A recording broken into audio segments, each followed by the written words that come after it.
ሰላም ውዴ ቻናሌ ቤተሰቦች እንዴት ናችሁ? ደህና ናችሁ? ካሜራ አስተካክል እና እንዴት ናችሁ? ደህና ናችሁ? ብሎቄ ልፈለፍል ነው። በቀደም ቤቱ ቦታ ሄጄ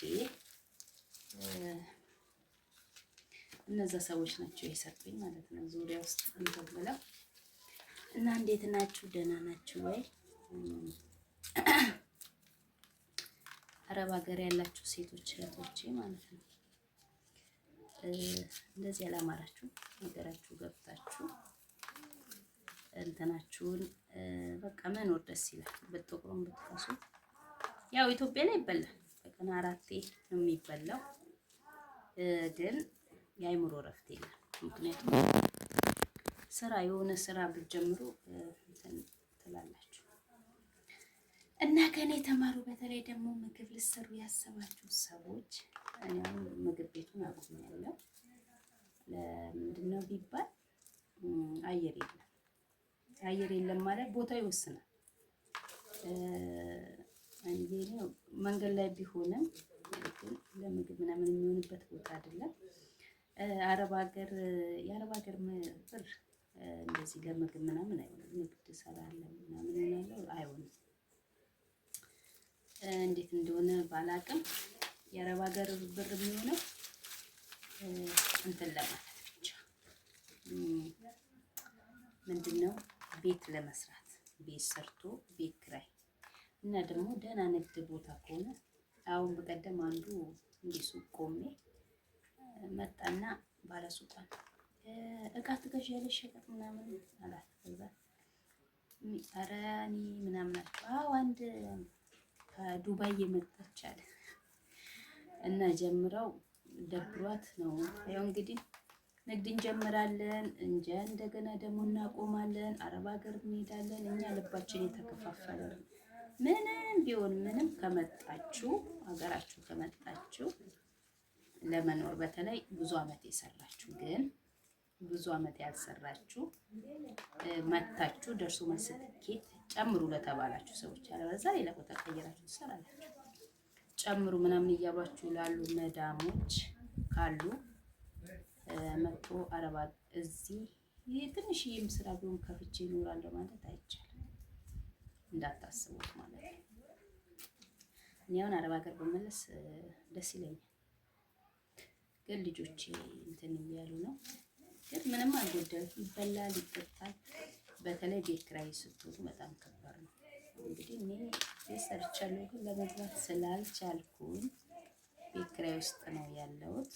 አካባቢው እዚህ ደህና ስለሆነ እንደዛ ነው እላችኋለሁ። ብራችሁን ደግሞ በሰው አካውንት አስገብታችሁ በቤተሰብ አካውንት አስገብታችሁ የዚህን ያህል ብር አለኝ የዚህን ያህል ይወልድልኛል ብላችሁ እንዳትጠብቁ። በእኔም በሌላ ሰው ስለደረሰ ማለት ነው። ይሄ ነገር ምን እንደምታደርጉት ቢያስገቡላችሁ እንኳን ብችሉ ቀጥታ አስገቡ። ቀጥታ የገባ ብር ምንም አይሆንም በአካውንታችሁ ማለት ነው። ባይመዘገብ ራሱ ምንም አይሆንም። ካልቻላችሁ ደግሞ ያው ለምሳሌ ለቤተሰብ እንሰጥና ከዛን 2 ብር እንዳንልክ ምን እናደርጋለን? ከእናንተ አስተላልፉልን እንላለን። እና ደግሞ ምን እናደርጋለን መሰላችሁ? ያስገባችሁትን ብር ፎቶ አንሱልን፣ ሪሲቲ ማለት እናፍራለን። እኔ እበላለሁ ወይ ምናምን ይሉናል ብለን ማለት ነው። ግን ያ ነገር መሆን የለበትም። ማፈር ምናምን አስፈልግም። በጉልበታችሁ ስለሆነ ማንም ለምን እናታችሁ አትሆንም? ያስገባሽበት ሪሲቲ ፎቶ አንስተሽ እላኪልኝ ማለት አለባችሁ። አለበለዚያ ብር እንደሌላችሁ ቁጥር።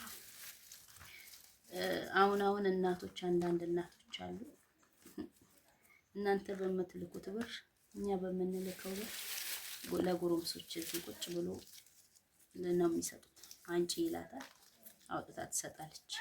እዛ ያለ ስንቀላ ፎቶ ምናምን ስንልክ በጣም ተምችቶን እንደምንኖር ስለሚያስቡ ለኛ አያስቡልንም። ስለዚህ ብራችሁን ተጠንቀቁ። ብር በጣም ነው የሚያልቀው እዚህ ሀገር ላይ እና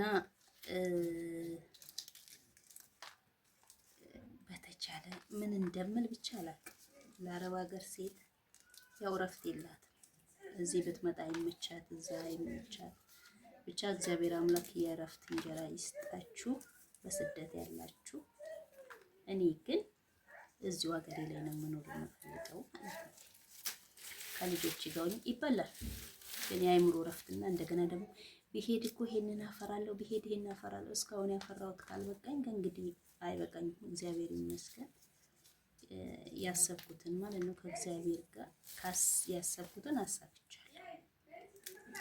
ትንሽ ቅር የምትለኝ የቤት ኪራይ ጉዳይ ነው። እሱም ደግሞ ሲስተካከል ሀገር ሰላም ሲሆን ወደ ቤቴ እገባለሁ ማለት ነው።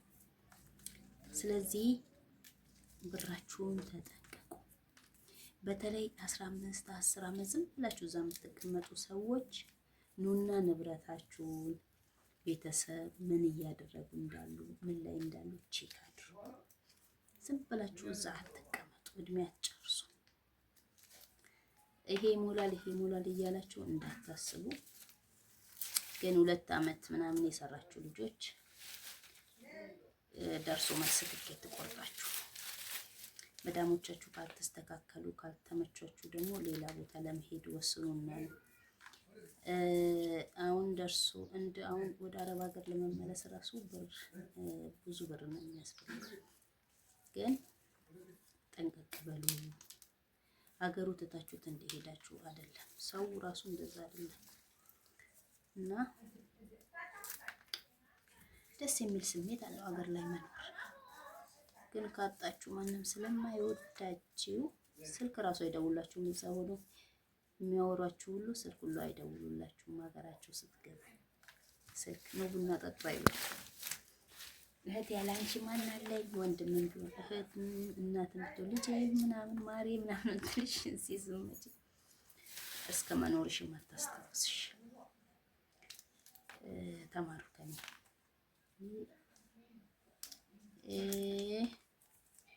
ተማሩ እና ብዙ እነግራችኋለሁ። በተለይ እናቶች ልጆቻችሁን ለብቻ የምታሳድጉ ወንዶች በጣም ከባድ ናቸው። በጣም ከባድ ነው። ባላለኝ ምን አለኝ ብለሽ ብትመጪ እዚህ መጥተሽ ብጮይ የአረብ ሀገር እብድ ነው የምትባየው። ስለዚህ ብርሽን ቆንጠጥ አድርጊ። ደህና ስራ እሰራለሁ ካልሽ መስራት ያለባችሁ ደረቅ ነገር፣ በተለይ ምግብ ነገር እንዳትሞክሩ፣ ስትመጡ እንዳትሞክሩ። ምን መስራት አለብን ለምትሉ ልብስ፣ ደህና ቦታ ልብስ፣ ሱቅ ነገር እንዲህ ወደ ከተማ ላይ እሱም እንትን የሰለቻችሁ ስደት የሰለቻችሁ ሰዎች እና ቢኖረኝም ባይኖረኝም መኖራለሁ። ግቢ ካላችሁ እንትን ዶሮ ታረባላችሁ። በአሁን ጊዜ ዶሮ አንድ ዶሮ የባል ጊዜ 1700 2000 ብር ነው።